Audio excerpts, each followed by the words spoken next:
How to pay contactless with PayPal. Welcome back to Let Me Help, and let's start with this tutorial. To pay contactless with your PayPal, you have two of the options. First is to link your PayPal to a mobile wallet.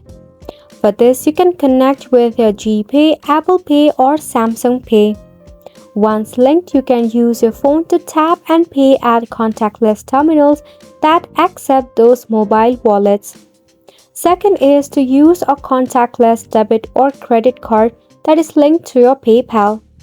However, nowadays some of the cards offer built-in near-field communication, that is NFC technology, for contactless tapping.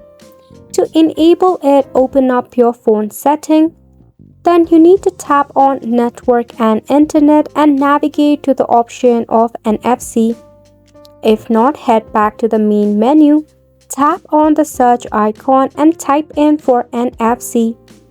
Tap on the option, then simply toggle on the NFC option.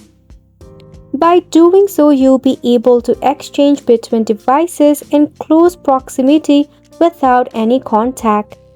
And that is all for the video as well. Thank you so much for tuning in.